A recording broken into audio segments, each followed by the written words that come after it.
خشا به حال او بنده‌ای که در ماه شریف رمضان تلاوت بسیار میکند. خشا به حال او بنده‌ای که رو به تلاوت قرآن میارد، ختم قرآن میکند یا شب زنده‌داری میکند، صلات تراویح دراز میخواند. خشا به حال او بنده که خداوند جل جلاله گفت دو نور عطا میکنم، یکتش نور ماه شریف رمضان است، دیگرش نور قرآن.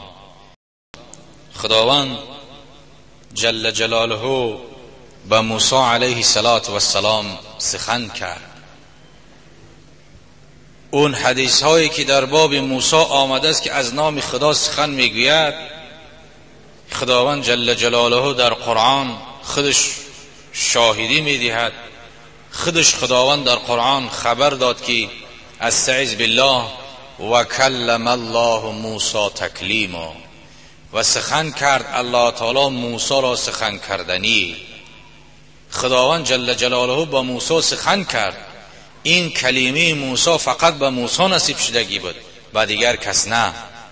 خداوند جل جلاله با موسی علیه السلام گفت که اینی اعطیت امت محمد نورین کی لا یضرهم ظلمتان. خداوند گفت که ای موسی، امت محمد صلی الله علیه و سلم، امت پیغمبر اخیر زمان، دو نور عطا میکنم به خاطر که دو تاریکی هست. فقال موسی ما نوران یا رب، اون نورها چی هستند؟ کدام هستند؟ فقال الله تعالی نور رمضان و نور القرآن. این دو نوری که عطا میکنم، یکتش نور ماه شریف رمضان است، دیگرش نور قرآن است. خشا به حال او بنده‌ای که در ماه شریف رمضان تلاوت بسیار میکند. خشا به حال او بنده‌ای که رو به تلاوت قرآن میارد، ختم قرآن میکند یا شب زنده‌داری میکند، صلات تراویح دراز میخواند. خشا به حال او بنده که خداوند جل جلاله گفت دو نور عطا میکنم، یکتش نور ماه شریف رمضان است، دیگرش نور قرآن. فقال موسی و ما ظلمتان یا رب، موسی گفت که خدایا اون دو تاریکی کدام هستند؟ از خدا سوال کرد.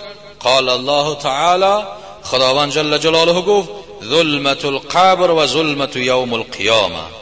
اون یکتش ظلمت تاریکی قبر است، دیگرش تاریکی روز قیامت. این دو نور، نور ماه شریف رمضان و نور قرآن، اون ظلمت قبر، تاریکی قبر، تاریکی روز قیامت، این نورها روشنایی میدهد.